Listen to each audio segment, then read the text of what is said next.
Masyarakat Korea digemparkan dengan sebuah kasus malpraktek yang dilakukan seorang dokter bernama Park pada seorang anak berusia 7 tahun bernama Ho Jun. Kasus itu ikut berpengaruh pada direktur rumah sakit tempat Dr. Park bekerja yang bernama Gu Jinggi. Tuntutan hukum yang ditujukan pada Dr. Park membuat rencana pengangkatan Gu Jinggi sebagai Menteri Kesehatan dan Kesejahteraan terancam gagal.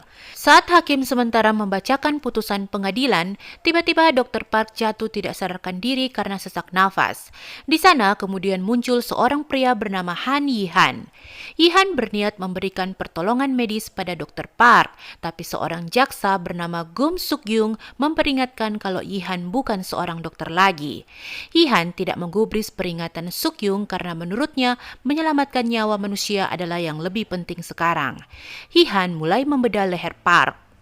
Adegan kembali flashback pada 5 tahun yang lalu. Saat itu, Yi-han masih berprofesi sebagai dokter bedah. Ia dan Park sering melakukan operasi bersama. Para dokter begitu kagum dengan keahlian Yi-han sebagai dokter bedah. Yi-han ibarat malaikat penyelamat untuk pasien dengan kasus rumit sekalipun karena ia akan selalu berhasil saat melakukan operasi. Saat itu, Yi-han dan jaksa Suk-yung juga masih berpacaran dan Yi-han menangani perawatan adik Suk-yung yang sakit jantung. Selain menangani operasi atas namanya, Yi-han juga menjadi dokter hantu yang bertugas melakukan operasi pada pasien VIP atas nama anak direktur rumah sakit bernama Go Hyun Sung. Direktur rumah sakit akan menghubungi Yi-han kalau anaknya tidak berhasil melakukan operasi di ruangan khusus. Peran Yi-han sebagai dokter hantu harus dirahasiakan kepada pihak luar supaya pasien VIP mereka tahu kalau anak direktur rumah sakitlah yang merupakan dokter bedah paling hebat di rumah sakit mereka. Yi-han merasa bahagia dengan kehidupannya pada saat ini. Yi-han memberitahu Suk-yung kalau ia telah mendapatkan donor jantung untuk adik Suk-yung dan transplantasi akan dilakukan 3 hari lagi. Yi-han kemudian melamar Suk-yung. Setelah memastikan Suk-ju sehat setelah operasinya, Yi-han katakan mereka akan menikah. Rapat direksi digelar. Para pemegang saham nampak kecewa saat tahu ada masalah keuangan di rumah sakit. Mereka meminta Jinggi sebagai direktur rumah sakit bertanggung jawab penuh untuk mengatasi masalah itu. Jinggi kemudian meminta Yi-han menemuinya. Jinggi memberitahu kalau ia akan membiayai operasi Suk-ju dan mengabarkan akan mengangkat Yi-han sebagai dokter kepala bedah. Setelah tahu soal pengangkatan itu, Hyun Sung protes pada ayahnya karena seharusnya posisi itu diberikan kepadanya. Selesai dari pertemuan dengan Jinggi, seorang anak buah memberikan sesuatu untuk Yi-han sebagai hadiah dari Jinggi. Sesampainya di rumah, Jinggi pun tahu hadiah itu berupa sekotak uang. Yi-han berencana akan mengembalikannya lagi karena dia tidak mau menerimanya. Hari operasi Suk-ju tiba. Yi-han berjanji pada Suk-yung akan membawa keluar Suk-ju dalam keadaan yang lebih baik. Saat Yi-han mengoperasi Suk-ju, Jinggi memperhatikan dari ruangannya. Ia nampak cemas. Setelah beberapa jam, transplantasi jantung Suk-ju dinyatakan sukses. Tapi tiba-tiba terjadi sebuah masalah. Orang-orang yang ada di dalam ruang operasi mulai kebingungan. Yi-han mencoba tenang dan kemudian memutuskan mengambil tindakan medis yang ekstrim. Tindakan itu pun berhasil menyelamatkan Suk-ju dari maut. Pada tengah malam, Yi-han dihubungi Jinggi untuk melakukan transplantasi jantung pada seorang pasien VIP yang tidak disebutkan siapa. Yi-han bingung karena tahu mereka tidak punya stok jantung untuk saat ini, tapi seseorang kemudian menunjukkan sebuah jantung pada Yi-han. Jinggi jujur katakan kalau jantung itu diambilnya dari seorang korban meninggal tapi tanpa mendapatkan persetujuan wali pasiennya. Jinggi berjanji akan bertanggung jawab menanggung konsekuensinya nanti. Jinggi meminta Yi-han segera melakukan transplantasi jantung pada pasien VIP itu. Selesai operasi, Jinggi menyuruh Yi-han untuk beristirahat di kamar VIP. Setelah minum segelas wine, ia tertidur pulas. Seorang petugas medis bernama Daewong kemudian membangunkan Yi-han. Ia mengabarkan kalau Suk-ju mengalami gagal jantung.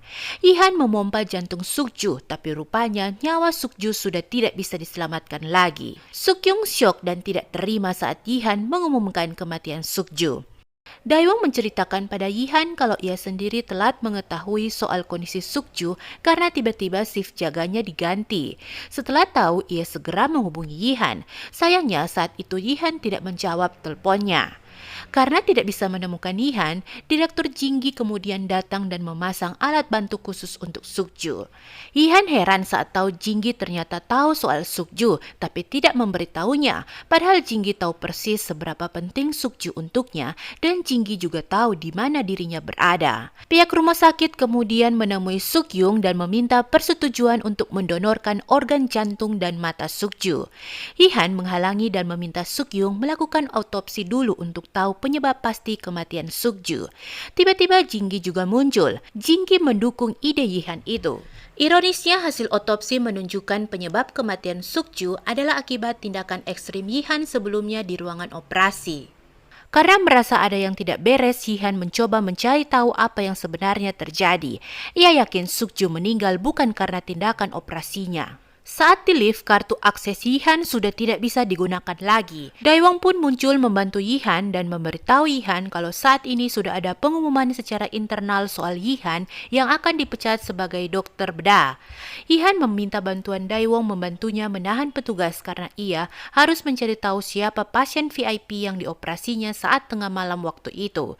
Ia curiga kematian Sukju ada hubungannya dengan pasien VIP-nya. Sayangnya, petugas rumah sakit segera menangkap Yihan dan menyerahkannya pada Kang Ho, rekan jaksa dari Sukyung. Kang Ho memaksa Yihan mengaku telah melakukan malpraktek pada Sukju, tapi Yihan menolak. Yihan pun harus rela masuk ke penjara. Saat di persidangan, semua keterangan saksi memberatkan Yihan. Park yang awalnya diperkirakan Yihan bisa membantunya malah ikut memberikan keterangan yang menyudutkan posisi Yihan. Dari semua keterangan saksi, hanya Daewon yang memberikan kesaksian yang meringankan. Sayangnya, jaksa Kang Ho berhasil mematahkan kesaksian Daewon dengan dalih Daewon seorang mantan narapidana dan teman baik Yihan, jadi kesaksiannya diragukan. Selain tuduhan malpraktik, Kang Ho juga menemukan sekoper uang di kamar Yihan yang disebutkan sebagai uang hasil suap. Ibu Yihan begitu terpukul dengan tuntutan hukum pada anaknya itu. Saat di dalam penjara, Yihan mendapatkan kekerasan dari sesama narapidana. Petugas seakan membiarkan tindakan itu dilakukan, dan ternyata itu semua adalah perintah dari Jinggi. Jinggi meminta Yihan mengakui tuduhan malpraktiknya pada Sukju. Meski konsekuensinya akan kehilangan lisensi dokternya, Jinggi memastikan Yihan akan dibebaskan. Yihan menolak. Ia menuduh Jinggi telah mencuri jantung Sukju untuk diberikan pada pasien VIP. Makanya Jinggi melakukan semua ini kepadanya. Yihan berjanji akan mengungkap hal itu di pengadilan. Jinggi balik mengancam Yihan. Jika Yihan melakukannya, ia akan membunuh Yihan tanpa jejak di penjara itu. Berita kematian Yihan pasti akan ikut membuat ibu Yihan juga akan ikut meninggal karena tahu kondisi kesehatan ibu Yihan tidak sedang dalam keadaan yang baik. Sekali lagi, Jinggi meminta Yihan menyerah dan ikut perintahnya supaya ia dan ibunya bisa kembali melanjutkan hidup. Saat persidangan Yihan kembali digelar, Yihan akhirnya mengikuti perintah Jinggi. Ia mengakui tuduhan malpraktek padanya. Sukyung terkejut mendengar pengakuan Yihan. Ia meminta penjelasan pada Yihan, tapi saat itu Yihan tidak berniat menjelaskan apapun. Ia justru meminta hubungan mereka diakhiri. Yihan pun pergi. Kang Ho muncul dan menyampaikan kalau hasil keputusan pengadilan pada Yihan sudah pada tahap akhirnya. Naik banding tidak akan ada gunanya. Sukyung marah kenapa seorang dokter yang sudah jelas melakukan pembunuhan pada pasiennya tidak bisa dipenjara. Sukyung berjanji mulai saat ini ia sendiri yang akan berjuang untuk menghukum dokter yang terbukti melakukan malpraktek. Kembali pada kasus Park. Pengacara dari tim hukum rumah sakit meminta Park mengakui tuduhan pada dirinya dan menerima hukuman penjara. Selesai menjalani masa hukumannya, Jinggi dikatakan akan memberikan jabatan dokter pada Park. Karena Park tidak bisa segera menyetujui kesepakatan itu, pengacara pun pergi. Yihan kemudian muncul. Park kaget. Yihan menunjukkan identitasnya sekarang sebagai pengacara khusus malpraktek medis dan menawarkan diri menjadi pengacara Park. Yihan katakan ia bisa membebaskan Park, tapi Park harus berjanji untuk mengungkap perbuatan Jinggi pada kasus Sukju 5 tahun yang lalu. Park pun setuju. Mereka kemudian mulai mengatur rencana. Yihan menyarankan Jinggi untuk meminta sejenis obat pada petugas medis penjara dan sengaja menelannya supaya Park tidak sadarkan diri untuk beberapa saat. Ternyata karena rencana mereka itulah Park tiba-tiba jatuh di putusan sidangnya. Sesuai rencana, Yihan memang akan muncul untuk menyelamatkan nyawa Park. Jinggi dan anaknya melihat kemunculan Yihan lagi. Seorang wanita bernama Darom membawa hasil penyelidikannya terhadap ayah korban untuk mendapatkan bukti yang bisa meringankan tuntutan hukum pada Park.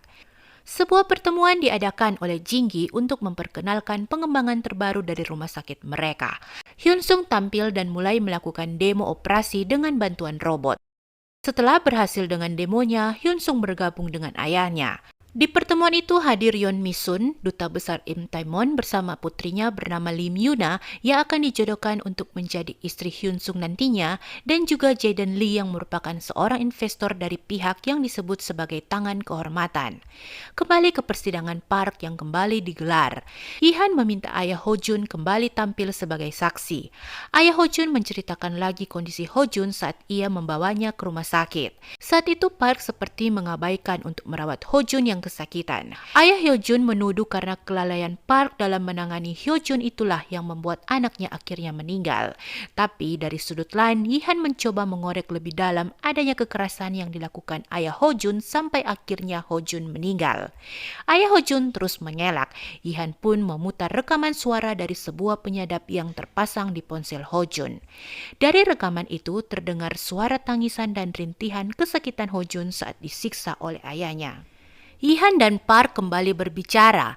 Park mengungkapkan kekecewaannya pada Jinggi karena tidak berusaha membebaskannya. Ia pun memberitahu Yihan, setelah ia bebas, ia akan mencari file rekaman yang sengaja direkamnya sebagai bukti untuk menjebloskan Jinggi ke penjara.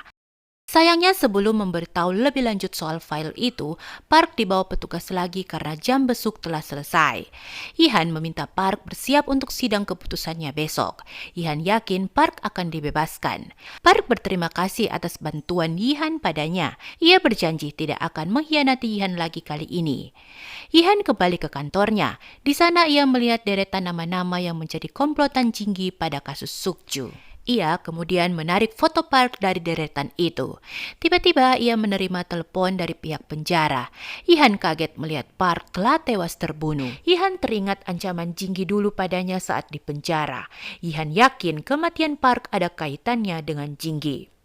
Sukyung muncul. Petugas menjelaskan kalau Park diserang narapidana yang dihukum mati yang bernama Nam Hyuk Chul. Kematian Park membuat Yihan cukup terpukul.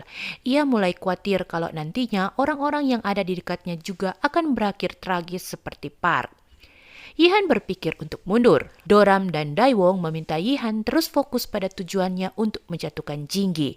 Mereka tidak takut dengan resiko yang akan dihadapi nantinya karena mereka tulus membantu perjuangan Yihan pada saat ini. Komplotan Jinggi dan Jinggi ikut menyaksikan berita itu. Setelah melihat kemunculan Yihan lagi sebagai pengacara hebat sekarang, Jinggi menyesal karena tidak melenyapkan Yihan 5 tahun yang lalu. Doram berterima kasih pada teman reporternya yang bernama Sohee karena sudah mengangkat berita kasus Park dan menampilkan Yihan ke media. Yihan dan Sukyung bertemu. Sukyung mencoba mencari tahu kenapa Yihan menjadi pengacara khusus malpraktik medis sekarang. Yihan hanya menjawab kalau ia butuh mencari nafkah untuk hidup karena lisensi dokternya sudah dicabut oleh Jinggi. Yihan meminta Sukyung mencari tahu koneksi dari Nam Hyuk Chul. Mantan istri Nam pernah menjadi perawat yang terlibat di operasi Sukju juga. Dan saat ini istrinya itu menjadi kepala perawat di rumah sakit Jinggi. Pasti ada keterkaitan dari pembunuhan yang dilakukan Nam pada Park dengan Jinggi. Yihan dan rekannya mulai membuat rencana lagi. Mereka membuka kesempatan pada semua orang yang mengalami malpraktik medis di rumah sakit Jinggi untuk melakukan tuntutan hukum. Awalnya mereka hanya didatangi oleh orang-orang yang mengeluhkan hal-hal sepele. Tapi kemudian muncul sebuah kasus yang benar-benar bisa mereka pakai untuk diperkarakan. Kasus itu melibatkan seorang wanita yang mengalami kerusakan pada pita suaranya sejak dioperasi di rumah sakit Jinggi. Wanita itu menceritakan saat dioperasi ia tiba-tiba siuman tapi tidak bisa menggerakkan tubuhnya karena tidak dibius dengan baik. Yihan meminta wanita bernama Gil Soyun itu untuk menceritakan lebih detail apa saja yang didengarnya saat sadar di ruang operasi. Sukyung menginterogasi Nam. Nam menceritakan ia membunuh Park karena sakit hati Park tidak mengenalinya, padahal dulu mereka sering bertemu saat ia masih bekerja sebagai penyalur alat medis ke rumah sakit. Sukyung geram karena Nam memberikan alasan yang terlalu sepele. Ia menggertak Nam dan mencoba mengaitkan Nam dengan mantan istrinya. Sayangnya taktik Sukyung tidak berhasil. Nam tidak mau bicara lebih jauh. Yihan mengunjungi rumah sakit untuk mengambil barang-barang Park. Di sana ia bertemu Yosup yang sudah menjadi dokter bedah sepertinya dulu. Yihan menceritakan kalau saat ini ia sedang menangani kasus seorang wanita yang dioperasi Hyun Sung yang menyebabkan kerusakan pada pita suaranya. Hyun Sung muncul. Saat melihat Yihan, Hyun Sung menunjukkan sikap merendahkan Yihan. Yihan pun membalas merendahkan Hyun Sung dengan mengingatkan kalau Hyun Sung hanya dokter bedah yang tidak bisa berdiri sendiri tanpa bantuan dokter hantu. Tiba-tiba Jaden juga muncul. Saat tahu Jaden akan menemui ayahnya, Hyun Sung berniat ikut menemani Jaden. Tapi Jaden mempermalukan Hyun Sung di depan Yihan. Jaden katakan ia tidak ingin Hyun Sung menemaninya karena Hyun Sung sama sekali tidak mempunyai power apapun di rumah sakit itu. Jaden malah lebih tertarik menyapa Yihan. Setelah berbincang sebentar, Jaden pun pergi. Jaden dan Jinggi membicarakan soal kontrak investasi mereka. Jinggi meminta isi kontrak mereka diperbaiki. Jaden pun marah karena Jinggi seperti mempermainkannya, tapi ia pun berusaha mengikuti permainan Jinggi itu. Hyun Sung marah saat teringat kata-kata Yihan tadi padanya. Ia menghubungi Yuna. Sayangnya Yuna menolak untuk bertemu dengannya. Ternyata Yuna dan Jaden sedang menjalani hubungan secara diam-diam. Jaden mengajak Yuna ke tempat tinggalnya di lantai khusus yang ada di rumah sakit Jinggi. Saat itu Jaden menelan narkoba dan menawarkannya juga untuk Yuna. Yuna ikut menelan narkoba itu. Pada saat berada di kantornya, Yihan kembali teringat tentang file yang dibicarakan Park. Tiba-tiba ia menerima telepon dari ajudan Jaden. Yihan diminta datang ke kediaman Jaden karena Jaden sedang butuh jasa pengacara. Yihan pun datang dan bertemu ajudan Jaden. Ajudan Jaden kemudian meminta Yihan menandatangani sebuah perjanjian sebelum bertemu dengan Jaden. Setelah tanda tangan, ajudan Jaden mengajak Yihan masuk ke kamar Jaden. Yihan melihat ruangan Jaden begitu berantakan dan di sana dia menemukan Yuna di tempat tidur. Wanita itu berdarah dan tidak sadarkan diri. Di sampingnya berdiri Jaden dengan tangan berlumuran darah.